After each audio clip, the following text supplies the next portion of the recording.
Hi guys, hi everyone. For the new viewers, please like and subscribe to my channel.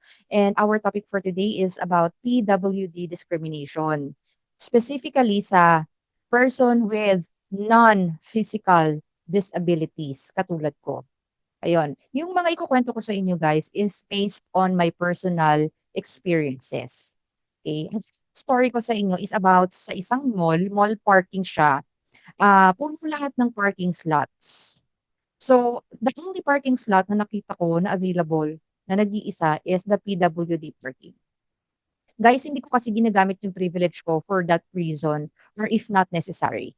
Okay, so doon ako nag-park sa PWD parking space. Then nilapitan ako ng security guard. Sabi sa akin ng security guard, "Ma'am, remind ko na po pang PWD parking po ito, hanap na lang po kayo ng ibang parking." And then kinausap ko ng maayos si kuya. Sabi ko, "Kuya, wala na po akong makitang parking and I am a PWD with non-physical disabilities." Eh, pinakita ko po yung ID ko and then nagtaas siya ng kilay. "Ma'am, ikaw ba 'to? Legit ba 'tong ID mo, ma'am?" Sabi sa'kin. Sabi ko and then pinakita ko sa kanya yung booklet ko. "Here's my medicine booklet. Eto po yung prescription ko kay doc. Eto po yung mga resibo ko nung sa prescriptions ko, sa mga gamot ko." Parang napilitan na lang si kuya. Sabi niya, "Oh, sige ma'am. Okey na po kayo diyan. Sige, okey na po." Ayun, tapos niradyo niya sa kasama niya. Parang napagtsismisan pa ako sa radyo, gano'n. Anyways, pinalipas ko na lang 'yun kasi kung iinit lang ang ulo ko or mati-trigger lang yung, pagiging iritable ko, wala ring mararating, masasayang lang din ang oras ko. So sa inyo guys, kung mangyayari 'yan, magkalmado lang tayo, pakitaan lang natin sila ng evidences na we are privileged person na gamitin yung slot na 'yun, okey? And then pangalawang instance naman or pangalawang story ko or scenario is sa groceries. Kasi 'di ba sa mga grocery stores may PWD lane, which is ang daming pumipila na hindi naman PWD or hindi naman elderly or hindi naman buntis. So ang haba-haba ng pila kasi nga, that is a payday siguro, basta ang daming tao sa mall. And then nati-trigger kasi yung pagiging irritable ko at saka yung pagiging mainitin ng ulo ko sa 'pag naghihintay ako ng mahaba sa pila. So, gusto kong pumila sa PWD lane kaya lang ang haba ng pila din. Pero obviously, they are not elderly, they are not pregnant, and they are not PWD as well. So, tinawag ko yung security guard. Sabi ko, "Kuya, PWD ako, naiirita na ako, hindi ko na kaya yung haba ng pila. Puwede bang sumingit ako diyan sa PWD lane?" Sabi ko, "Ito po yung ID ko." Ano sabi sa'kin ni kuya, "Ma'am, diyan na lang po kayo kasi ang haba rin ng pila nila, ang dami rin pong laman ng basket nila." Guys, walkout ako nun. Sobrang nag-walkout ako, iniwan ko yung asawa ko dun sa pila. Gusto ko na nga magtawag ng manager nun, eh, kasi para to check if all those people na nakapila sa PWD lanes were PWD, 'di ba? Kasi that is a privilege lane for a reason, 'di ba? Hindi ako nagdadahilan na maiirita ako, maiinit ang ulo ko. Actually, I am a queen of complain. Puwede kong i-complain sa upper management yung nangyari na yun, pero hindi ko ginawa.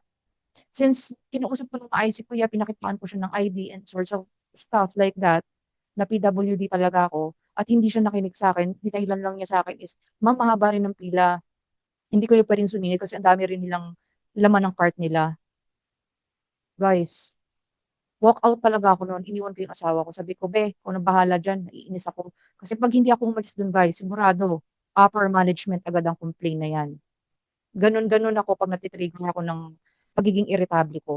Kasi hindi ko ginagamit yung privilege ko as PWD all the time. Gagamitin ko lang 'yan if necessary, yun. Tapos yun nga, hindi naman ako nagjo-joke time na nati-trigger na ako, 'di ba? Nati-trigger na yung condition ko dahil sa haba ng pila. Hindi naman joke time yun, guys. Kasi puwede akong, mag-start mag-panic attack dun. Gusto pa ba niyang mahimatay ako roon, manigas ako or manginig ako roon, something na or mahirapan akong huminga para lang mapatunayan sa kanya na PWD ako. So, to avoid that incident, nag-walkout na lang ako, pinabayaan ko na lang yung asawa ko dun sa na pumila and then nag-ikot-ikot ako sa mall, pumunta ako sa hardware store kasi yun yung pinaka, heaven sa'kin, eh. Yun yung pinakagustong-gusto kong part, yung hardware store, nakakalma ako dun. So dun ako pumunta para makalma ko yung sarili ko. Nag-ikot-ikot ako dun, window shopping. So yun guys, yung pangalawang instances. First is sa mall, second is daw sa groceries. Pangatlo guys, ito talaga madalas 'to nangyayari. Nagsawa na nga ako, eh. Yung mga taong hindi nakakaintindi ng mental illnesses. Ang dami ko na guys nakausap na ganyan.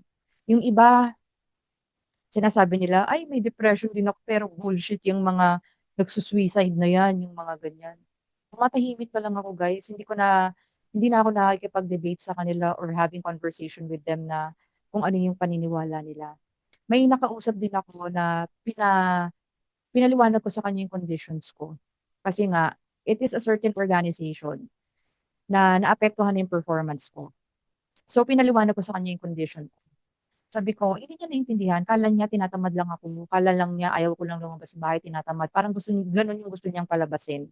So, pinaliwanag ko in layman's term na, Sir, ang condition ko po, sabihin na natin, may diabetes po ba kayo? Ganun. So, meron. May high blood po ba kayo? Meron po. O, yun. Ipagpalagay na natin yung sakit ko is high blood at saka diabetes. Di ba, ang sasabihin po sa atin ng doktor is take the medicine at iwasan yung mga makakapag-trigger na yung diabetes, which is yung high sugar nga, yung mga calories, yung mga ganyan, tas makakapag-trigger ng high blood which is yung mga fatty foods, yung mga ganyan. So, gano'n din po yung ginagawa ko. Iniiwasan ko po yung makakapagpa-trigger sa'kin ng condition ko at saka yung mga sinusunod ko yung payo ng doktor at saka yung prescription ko iniinom. Pero hindi pa rin niya guys naintindihan, hindi pa rin din niya naintindihan. So, ayun, kahit yung asawa ko na-bad trip niya kasi kasama ko yung asawa ko nung time na yun nung pinapaliwanag ko dun sa tao na yun yung condition ko kung bakit ako nagkakagano'n yung performance ko. So, pati yung asawa ko na-bad trip na. Kasi ang paikot-ikot kami, eh, tapos at the end of his statement is parang, "Tinatamad ka lang, wag kang tamad." Parang gano'n. "Tinatamad ka lang lumabas ng bahay, wag kang tamad, hindi dahilan ng pagiging tamad." Parang gano'n yung point kasi niya. So, maraming taong ganito guys, na ganyang tao na hindi nakakaintindi sa mga kondisyon ng person with mental disabilities or with non-physical disabilities. Marami na akong na-experience sa ganyan. So, kaya ang ginagawa ko guys, 'pag alam kong gano'n yung mindset ng tao, hindi na ako nagpapaliwanag.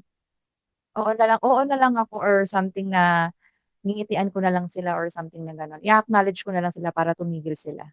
And then I'll just keep it to myself. So, I'll just put them sa category ng mga tao na iwasan ko 'tong tao na 'to kasi mati-trigger lang yung condition ko. Maiinis lang ako, maiirita lang ako 'pag nakausap or nakasalubong ko pa sila. Kasi they do not understand my condition at all kahit na ipaliwanag ko. So yun guys, yun yung 3 na tumatak talaga sa'kin na discrimination sa person with non-physical disabilities, sa mall, sa grocery at saka yung mga taong hindi nakakaintindi na hindi lang simpleng problema ang mental disability, hindi lang yan problema na pinagdadaanan, it should be taken seriously. At yun nga, kaya tayo pinapainom ng gamot ng doktor, kaya tayo pinapa-therapy ng doktor, eh, kasi nga seryosong kondisyon 'to. So yun guys, for my new viewers, if you are not yet subscribed, please like and subscribe to my channel, and guys, thank you for watching.